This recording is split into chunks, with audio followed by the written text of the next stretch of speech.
Sua vida.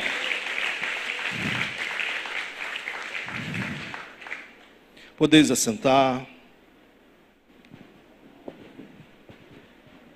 Como o pastor Sandro já mencionou, hoje, nesta manhã, é a penúltima reflexão sobre a série Recomeçar. Por quê? Nós estamos iniciando esse ano de 2025 sob a mentoria de Jesus Cristo. E palavras, reflexões têm sido trazidas aqui para esta igreja, meditações com base no Evangelho de João, capítulos iniciais. E hoje nós temos também uma reflexão da parte de Deus e sob a mentoria de Jesus Cristo. No domingo, dia 5 de janeiro, o pastor Sandro iniciou falando sobre o tema Venha e Veja. Foi um convite a um relacionamento com Deus. No domingo, dia 12 de janeiro, a pastora Sandra, na parte da manhã, abordou um tema sobre faça tudo o que ele disser. Na noite, o nosso irmão Sérgio pôde abordar sobre o tema Viva o Novo. Da mesma forma, no domingo passado, dia 19, pela manhã, o pastor José Carlos trouxe para nós um tema abordando Torne-se uma fonte de vida.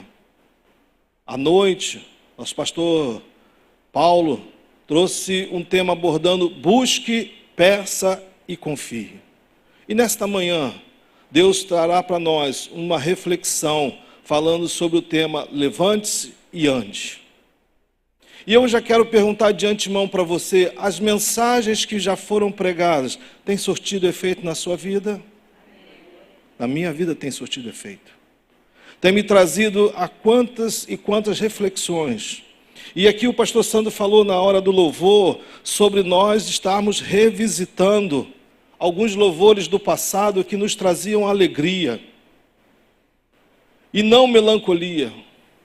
E nesta manhã eu já quero convidar você a revisitar, quem sabe, o passado, porque hoje, diante de tanta melancolia, nós temos abandonado a práticas, às vezes, de oração, de dependência de Deus e até mesmo a falta de milagres. Muitos temas têm sido abordados, mas com base no texto de hoje, que eu quero convidar você a estar lendo, também no Evangelho segundo João, capítulo 5, do versículo de 1 a 15.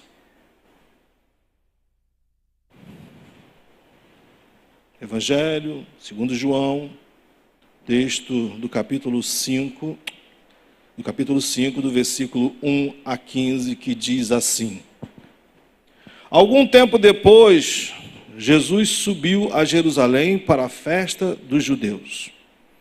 Há em Jerusalém, perto da Porta das Ovelhas, um tanque, que em aramaico é chamado de Betesda, tendo 5 entradas em volta. Ali costumava ficar grande número de pessoas doentes e inválidas, cegos, mancos e paralíticos. Eles esperavam um movimento nas águas. De vez em quando, descia um anjo do Senhor e agitava as águas. O primeiro que entrasse no tanque, depois de agitar as águas, era curado de qualquer doença que tivesse. Um dos que estavam ali era paralítico, fazia 38 anos. Repete isso comigo, 38 anos. Quando o viu deitado e soube que ele vivia naquele estado durante tanto tempo, Jesus lhe perguntou: Você quer ser curado? Disse o paralítico: Senhor, não tenho ninguém que me ajude a entrar no tanque quando a água é agitada. Enquanto estou tentando entrar, outro chega antes de mim. Então Jesus lhe disse: Levante-se, pega a sua maca e ande. Imediatamente o homem ficou curado, pegou a maca e começou a andar. Isso aconteceu num sábado. E por essa razão, os judeus disseram ao homem que havia sido curado: Hoje é sábado, não lhe é permitido carregar a maca. Mas no versículo 11 diz assim: Mas ele respondeu: O homem que me curou me disse: pega a sua maca e ande. Então lhe perguntaram: quem é esse homem que lhe manda pegar a maca e andar? O homem que fora curado não tinha ideia de quem era ele, pois Jesus havia desaparecido no meio da multidão. Mais tarde, Jesus o encontrou no templo e lhe disse: olhe, você está curado. Não volte a pecar, para que algo pior não lhe aconteça. O homem foi contar aos judeus que fora Jesus quem o tinha curado. Eu quero, antes de iniciar, falar para você voltar ao versículo 11, por favor, o telão nos ajude. E disse assim: mas ele respondeu: o homem que me curou disse, pegue a sua maca e ande. E o versículo 12, então lhe perguntaram: quem é esse homem que lhe manda pegar a maca e andar? Quem é esse homem? Quem é esse homem? Nós podemos observar, irmãos, que é um texto que tem muito a nos ensinar. É um texto rico de informações. E que é um texto também fácil de adaptar para as nossas vidas nos dias de hoje. Esse texto, se você começar a observar, eu consegui desta pequena parte da Bíblia tirar sete itens para que nós possamos analisar. E eu queria pedir a atenção de você, que você possa entender o que Jesus fez naquele lugar, o que Jesus fez com aquele homem, porque o grande ponto principal foi o milagre, mas não ficou só nisso aí. Não ficou só nisso. Nós podemos observar no primeiro ponto, assim como relata o versículo 1, algum tempo depois, Jesus subiu a Jerusalém para a festa dos judeus. E eu já digo para você, o primeiro ponto, um lugar perfeito. Jesus Cristo saiu da Galileia, onde já tinha operado alguns milagres, e foi para Jerusalém. Todos nós sabemos que Jerusalém sempre foi, e até hoje, ele é um ponto de referência para as nações, para a atenção de todos. Esse texto se inicia falando que Jesus subiu para Jerusalém, vindo da Galileia, onde ele já havia realizado milagres, mas agora ele estava em Jerusalém. E era um lugar perfeito para que o evangelho pudesse ser conhecido. Então, o versículo 2 já começa a nos dar informações. Havia em Jerusalém, perto da porta das ovelhas, um tanque que em aramaico é chamado de Betesda, tendo 5 entradas em volta. Irmãos, a porta das ovelhas, eu até mandei para o telão para ver se poderia nos ajudar, que às vezes a gente vê determinadas coisas na Bíblia, lê. Até a porta das ovelhas era uma entrada da cidade de Jerusalém, uma das entradas. E essa entrada era justamente para que as ovelhas mencionadas, as ovelhas que eram levadas para serem sacrificadas no templo durante a Páscoa judaica. Ou seja, essas ovelhas não poderiam passar por outro local, tinha que ser um local específico. E aí eu já faço uma comparação. Quem é a porta das ovelhas nos dias de hoje? É um local específico chamado Jesus, onde nós temos condição de entrar. Não há outro local, não há outra porta que nós possamos entrar. Da mesma forma, também fala sobre o tanque de Betesda.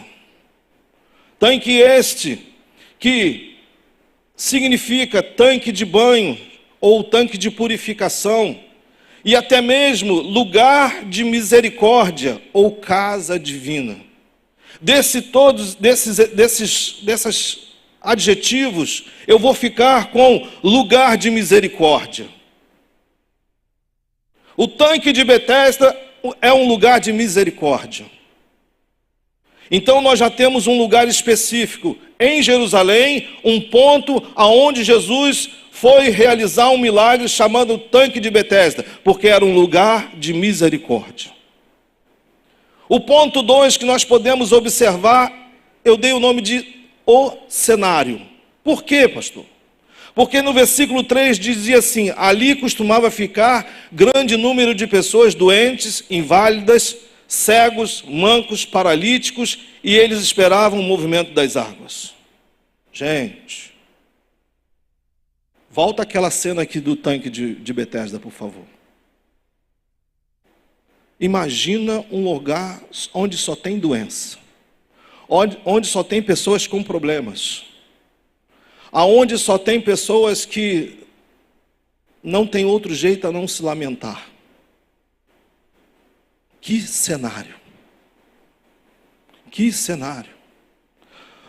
Nós temos um cenário montado ao redor do tanque, chamado Betesda, um lugar de misericórdia, porque ali eram pessoas doentes e inválidas.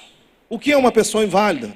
Uma pessoa que não tem ação, uma pessoa que não tem locomoção. Pessoas cegas, mancos, principalmente paralíticos. Pessoas que não tinham como ir para um lado nem para o outro. Não havendo, quem sabe, até mesmo questões de salubridade.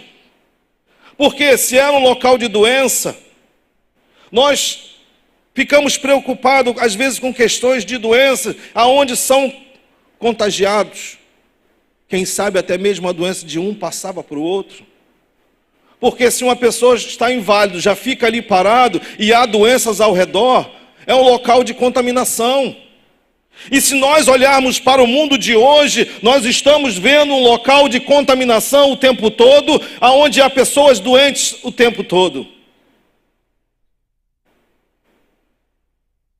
Mas esse lugar é o cenário perfeito para Jesus agir.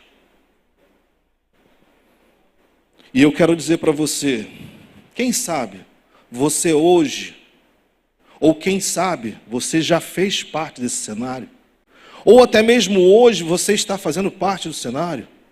E a minha preocupação em pregar para as pessoas que estão nos assistindo, quem sabe hoje a sua casa está sendo esse cenário. Quem sabe hoje o local de trabalho tem sido esse cenário na sua vida. Aonde você lida com pessoas doentes, doentes da alma, do espírito, pessoas doentes de todas as formas. Pessoas que estão simplesmente à beira de uma situação e não tem movimento, não tem chance, não tem o que almejar na vida. Você hoje pode fazer uma reflexão e falar assim: meu Deus, eu vim de lá. De lá o Senhor me tirou. De lá o Senhor me ressuscitou. De lá o Senhor fez maravilhas na minha vida. De lá o Senhor me curou. Mas eu quero dizer para você que ainda há pessoas que ainda não estão totalmente curados e hoje estão aqui precisando ser curado ainda. Da mesma forma que você pode ter na sua casa pessoas que precisam ser curados. E aí eu abro um parêntese, porque o Evangelho de Cristo às vezes não tem sido isso para as pessoas. Ah, pastor, que isso? Que isso? Aí eu vou perguntar para você assim: Deus mudou? Estão com medo de responder, gente? Deus mudou? Não. Jesus Cristo mudou? Não. O Espírito Santo mudou? Não. Mas nós mudamos. Nós, criatura, mudamos. Quem sabe hoje nós estamos vivendo na melancolia, e estamos satisfeitos com isso. Estamos satisfeitos. Deixa eu falar uma coisa para você, que orando a Deus pediu: Senhor, tem misericórdia, mas é a realidade. O ano de 2025, eu tenho colocado ele no meu coração como um ano de movimentação espiritual. Um ano que Deus tem que sacudir a igreja. Porque Deus já vem preparando desde 2023. Então esse ano, meu irmão, é ano de movimentação espiritual nessa igreja. E eu quero pedir você que comece a se preparar se você ainda não está preparado para isso. Porque Deus vai movimentar, Deus vai fazer milagres nesse lugar, porque o cenário já está pronto. O cenário já está pronto, meu irmão. Eu não sei qual é a área da sua vida, mas Deus vai sacudir, porque Ele quer algo novo na sua vida. Se 2025 não está significando nada para você, eu quero te pedir uma gentileza em Cristo Jesus. Reveja os seus conceitos como um cristão, se assim você se declara. Reveja. Reveja. Jesus Cristo não deixou, o Evangelho de João não foi registrado à toa. Ele precisou chegar até os nossos dias para que nós possamos entender que essa mentoria de Cristo precisa alcançar as nossas vidas. E Deus, nós já estamos aqui, um local perfeito e da mesma forma um cenário. A terceira, as condições do milagre é Ele que determina. As condições do milagre é Jesus Cristo que determina. É o Senhor que sempre vai determinar. Você veja que no versículo 23 diz assim: ali costumava ficar um grande número de pessoas doentes, como nós já falamos no cenário, mas no versículo 4 já fala assim: de vez em quando, um anjo, de vez em quando descia um anjo do Senhor e agitava as águas, o primeiro que entrasse no tanque, depois de agitadas as águas, era curado de qualquer doença que tivesse. Observe que esse versículo declara condições para ser abençoado. Observe que esse versículo diz condições para que você seja restaurado. Precisava de vez em quando que o anjo tocasse as águas e liberasse um milagre para quem chegasse primeiro. E aí eu vou perguntar para você, quais e quantas são as condições que a vida lhe impõe e te causa impacto e até mesmo prejuízo? Porque neste momento aqui, nós temos que observar que antes de Jesus chegar até Jerusalém, fala assim, antes dele chegar a Jerusalém, havia uma condição. Repete, havia uma condição. De novo, antes de chegar a Jerusalém, havia uma condição. Mas após Jesus chegar, a condição mudou. Sabe por quê? Aquilo era uma situação que o povo vivia. E agora Jesus chegou em Jerusalém. E aonde ele chega tem mudança. Aonde ele chega, ele começa a mudar. Aonde ele chega, as coisas começam a ser determinadas diretamente. Eu vou fazer uma pequena comparação assim. Empresa. Nós temos aqui dentro pessoas que trabalham, empregados, e pessoas que são empresários. Você já viu a diferença quando está só um empregado e a diferença quando chega o patrão? Sabe assim, quando chega aqueles que são mandados, que louvado seja Deus, eu amo ser mandado por Jesus. Eu amo servir a Ele. Eu amo obedecer a Ele. Mas quando a presença dEle está, algo é diferente. Porque quando Ele chega, é tudo feito de forma diferente. E Jesus Cristo chegou ali, meu irmão. Jesus Cristo chegou naquele lugar. Então as coisas começaram a ser diferentes para aquelas pessoas. E dessa mesma forma, nós podemos observar que aquele homem, já falando no tópico 4, próximo, mas sem alcançar o que deseja. O versículo 5 diz assim: um dos que estavam ali era paralítico e fazia 38 anos. Irmãos, misericórdia. 38 anos na mesma posição, na mesma situação de decadência, de dependência. E não era uma dependência de Deus. 38 anos, uma vida paralisada. Uma vida sem ação. Uma vida dependendo de pessoas. o tempo todo para ele ser locomovido, porque ele não se locomovia. Porque a Bíblia fala de uma maca, e quem está sendo uma maca é para ser carregado. Ele inclusive era peso para algumas pessoas, que ali, se às vezes você observar, quem sabe as pessoas que carregavam ele, queria mais que o milagre acontecesse do que ele. Você já se deparou sobre isso? Que às vezes você que está acompanhando, você quer que o milagre aconteça mais na vida da pessoa, para você parar de a pessoa depender de você? Analisa esse ponto. Então as pessoas insistiam, se ele estava indo para lá há 38 anos, é porque pessoas estavam insistindo que ele chegasse até ali. E às vezes nós trazemos isso para os dias de hoje, nós como cristãos, às vezes investimos 1, 2, 10 anos, 5 anos, 38 anos, para que alguém seja curado, recebendo uma bênção de Deus e passe a andar de forma diferente. Isso te faz sentido na sua vida?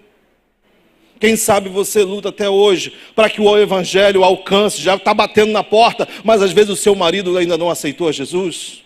Quem sabe você hoje pede e fala de o amor de Deus para sua esposa e até hoje ainda não chegou. Quem sabe o seu filho, quem sabe a pessoa que mora com você, quem sabe pessoas da sua família, a sua parentela, você está clamando a Deus e até um momento não chegou. Então eu quero que você levante a mão nesta manhã e diga assim: hoje chegou a bênção na minha casa, hoje chegou o milagre que Deus disse que ia fazer. Deus vai fazer milagre nesse ano de 2025, em nome de Jesus. Então, irmãos, nós vamos observando que esse homem estava lá 38 anos. Eu vou falar assim, é muito tempo, não é? Você concorda comigo? Persistência. De quem? Não sei. Não desistiram. Mantiveram foco. Mantiveram até mesmo o objetivo. E sem alternativas.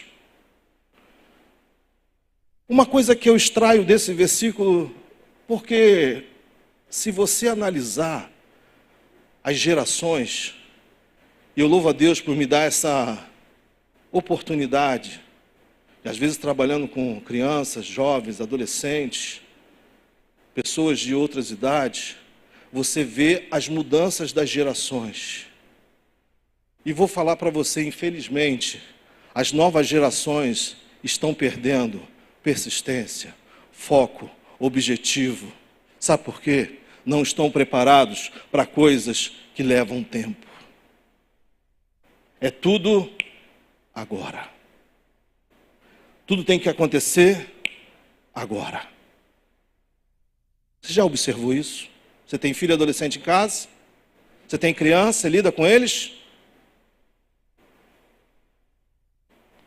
Mas eu quero dizer para você que você precisa instruir essas pessoas, dessas novas gerações, dizendo para eles o seguinte: é tudo no tempo de Deus. O tempo pertence a Ele, o tempo é dele, é Ele que determina o tempo. Ele tem o poder para parar o tempo, como Ele também tem poder para avançar o tempo. O tempo é dele. E 38 anos esse homem estava ali. E ele, graças a Deus que ele não perdeu o foco. Sabe por quê? Era um plano de Deus para que Deus pudesse, através do lugar perfeito, do cenário, das condições, ele pudesse alcançar aquilo que ele almejava. Se ele era levado todos os dias, ou se já vivia ali direto. Porque a Bíblia fala sobre a maca, como eu já disse. Quem sabe aquele ali não era o local de moradia dele? Não relata, mas quem sabe? Mas ele estava lá, aguardando. E uma outra coisa que eu quero chamar a atenção dos irmãos, porque logo a seguir fala que ele estava tão próximo daquilo que seria o melhor acontecimento da sua vida, mas não o conseguia alcançar. Pensa assim comigo, alguém servindo. Nós vamos em festa. Quando você chega na festa, você quer ser bem? E quando o garçom dá aquela voltinha assim, te deixa naquele vácuo, como é que você fica? Você não fica feliz, não. Para. Você não fica feliz. Se for o salgadinho da sua preferência, então, você vai falar assim, por que ele foi embora? Agora você imagina alguém que precisa de algo para mudar a vida, e ele nunca conseguia chegar, mesmo estando tão perto. A bênção pode estar próxima de você, mas você ainda não alcançou. O milagre pode estar perto de você, mas você ainda não alcançou. E aí, irmãos, nós vamos observando que, diante disso tudo, ele deveria ser ajudado. Ele precisaria não só do seu esforço próprio, mas ele precisaria de algo mais. Mas sempre falhava, pois não tinha locomoção. E quem chegasse primeiro, como disse a Bíblia, recebia. Mesmo estando tão próximo, ele não conseguia alcançar o seu milagre. E agora eu quero fazer uma pequena parada, mas para um pequeno estudo, que às vezes a gente fala as coisas e a gente precisa entender. Você sabe qual a diferença de bênção e milagre? Eu fui olhar isso, falei, Jesus, bênção, milagre. Às vezes a gente confunde, porque parece que tudo é igual. E não é não, irmão. Não é não. Bênção é quando você expressa um desejo divino. Bênção, quando você é abençoado, é quando você alcança a graça divina. Agora, quando você fala de milagre, é um acontecimento fora do normal, que não pode ser explicado de forma natural. Então, veja bem, no seu dia a dia, você pede bênçãos ao Senhor e Deus vai te dando através da graça. Algo não merecido você vai recebendo. Mas quando você chega na situação de milagre, é algo que às vezes não é natural de acontecer. Da mesma forma que agora já puxando um pouquinho para que a gente possa entender, uma coisa é você orar, outra coisa é você clamar. Quando você ora, você está pedindo bênção. Quando você clama, é porque já passou para o patamar de milagre. Nós precisamos entender isso, porque às vezes a gente não sabe orar, não sabemos pedir a Deus. Por que, pastor, você está falando isso? Olha o que acontece justamente no versículo 6. E aí eu já vou falando sobre um olhar de misericórdia, que é o quinto item. Quando o viu deitado. Quem viu ele deitado? Jesus. E aí eu já digo para você o seguinte, não precisa muita coisa. Basta um olhar de misericórdia de Jesus para que sua vida comece a mudar. Basta um olhar de misericórdia para que tudo comece a mudar. É um olhar diferente, é um olhar de compaixão, mais do que merecemos. Mas é um olhar de misericórdia. Será que nesta manhã você está precisando de um olhar de misericórdia de Cristo? Será que nesta manhã você fala assim, meu Senhor, eu não quero orar, eu quero clamar, eu preciso de um olhar de misericórdia sobre esta causa, sobre este assunto, sobre este problema. Irmãos, Deus está próximo para te atender. Mas é necessário que você saiba como pedir. Ele sabe o que você precisa, mas você precisa ser determinante no que você quer ser atendido. Por quê? Porque muitas pessoas às vezes não estão preparadas nem para receber uma bênção, quanto mais um milagre. Tem que haver um preparo, às vezes, quem sabe. Pessoas às vezes recebem uma bênção e pegam a bênção e simplesmente lançam fora. Pessoas que, por questões, recebem um milagre e jogam fora. Mas lá no último versículo, Jesus Cristo falou para ele, vai e não peques mais, para que algo pior não lhe aconteça. Nós precisamos entender o que nós queremos, o que nós pedimos e o que isso vai trazer de diferença para nossas vidas. No versículo, no item 6, eu posso dizer para você assim, de um diálogo para um milagre. Porque na parte B do versículo 6, diz assim, e soube que ele vivia naquele estado durante tanto tempo. Aí vem a pergunta, Jesus lhe perguntou, você quer ser curado? Você quer ser curado? O versículo 7 diz assim, dando sequência, disse o paralítico, Senhor, não tenho ninguém que me ajude a entrar no tanque, quando a água é agitada. Então, enquanto estou tentando entrar, devido ao meu problema, quem sabe, seria a frase, outro chega antes de mim. Aí Jesus declara. Então Jesus lhe disse, levante-se, pegue a sua maca e ande. Imediatamente o homem ficou curado, pegou a maca e começou a andar. Jesus, nós podemos observar uma coisa aqui, meus irmãos. O homem não tinha noção de quem era Jesus. Poderia ser qualquer outra pessoa para ele. Alguém perguntasse para você hoje, você quer ser curado? Não tendo noção, você falaria, olha, explicaria o seu problema, contaria quanto tempo você estava ali, olha quanto... Irmão, Jesus Cristo não está te perguntando. Jesus Cristo quer algo direto. Você quer ser curado? Você precisa de cura? No que você quer que eu te atenda? Às vezes as pessoas ficam explicando, quando é uma ação direta, e às vezes quando precisa explicar, que é algo direto. Mas Jesus Cristo não só olhou de misericórdia, mas Jesus Cristo teve um diálogo com esse homem, e justamente atendeu o seu pedido. Porque, irmão, se você falar assim, mas se Jesus sabia que ele queria um milagre, por que Jesus foi perguntar para ele? Por que Jesus foi ter esse diálogo com ele? Porque esse homem precisava entender quem era Jesus. Esse homem precisava entender quem era Deus. O que ia acontecer com ele, qual seria o motivo, e quem estaria fazendo aquele benefício para ele. Então nós vamos observando, irmãos, que muitos podem até questionar, por que Jesus faz essa pergunta ao homem? Você quer ser curado? Eu creio que para que houvesse esse diálogo não só, mas também tivesse a certeza da sua fé.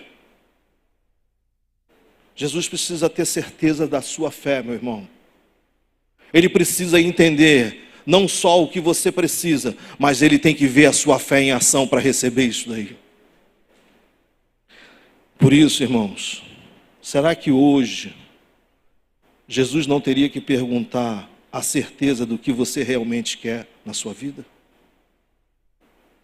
Será que ele hoje teria que parar e perguntar para você, meu irmão, minha irmã, o que você quer? Vamos fazer um cenário aqui diferente. Imagina Jesus Cristo aqui na frente atendendo e perguntasse para você, o que você quer que eu te faça? Você seria direto ou você ia contar toda a sua história? Deixa eu falar uma coisa para você. Jesus Cristo está aí do seu lado agora te perguntando o que você quer. A presença dele é sentida, é natural. Você sente o poder de Deus se manifestando nesta casa. Então você veja que ele está do seu lado te perguntando, filho, filha, o que você quer que eu te faça? O que você precisa? Aonde está doendo? Aonde está trazendo problema para você? Porque Jesus propõe àquele homem, não foi somente um milagre, Jesus propôs àquele homem uma mudança de vida. Então que este milagre, isso que você está pedindo de Deus, venha propor na sua vida e de todos que estão ao seu redor, uma mudança de vida na sua vida. Milagres é para fazer diferença na nossa vida. Os milagres precisam fazer diferença, meu irmão. O milagre é que haja mudança. E aí eu vou utilizar um versículo também no Evangelho de João, no capítulo 7, versículo 38, diz assim: quem crê em mim, como diz a Escritura, do seu interior fluirão rios de água viva. Pegou, pastor? O rio continua. Você crê em Cristo? Você crê em Cristo? Então saiba que quando você crê nele, fluirão rios de água viva de dentro de você também. A água que vem do trono passa por você e você vai fluir. Você também será canal de bênçãos. Você será as pessoas levadas por este mundo para outras pessoas que precisam receber bênção, precisam ser curados. E você vai falar em nome de Jesus de Nazaré, levante-se, ande. Em nome de Jesus seja curado. Em nome de Jesus receba esta bênção, esse milagre. Você precisa se posicionar como um canal de bênção que o Senhor tem chamado você para ser. Não é somente ver o mover do Espírito, você já recebeu, agora é a sua vez de ser canal e para que outras pessoas recebam. Então, diante desse ponto, eu quero só te fazer um alerta, que é o item 7, para que a gente possa depois estar orando. O versículo 9, a última parte, diz assim: isso aconteceu num sábado. Veja que tudo a partir de Jesus Cristo foi montado para que acontecesse, porque o Evangelho tinha que chegar em Jerusalém. O Evangelho tinha que causar efeito em Jerusalém. E o seu milagre pode causar incômodo em outras pessoas. Por isso você tem que estar preparado para receber o milagre. O versículo 9, a última parte diz assim: isso aconteceu no sábado. Versículo 10, por essa razão os judeus disseram ao homem que havia sido curado: hoje é sábado, não lhe é permitido carregar a maca. Mas ele respondeu: o homem que me curou me disse, pegue a sua maca e ande. Os judeus, por suas tradições, culturas e religiosidade, estavam preocupados com o sábado. Eles estavam preocupados com o que o homem estava carregando. Só que aquele homem só estava obedecendo, porque, irmãos, depois que você recebe um milagre, você vai se importar com o que os outros vão falar? Você simplesmente vai carregar e obedecer o que for necessário. Você não vai se preocupar com detalhes, você simplesmente vai obedecer aquilo que Cristo mandou você fazer.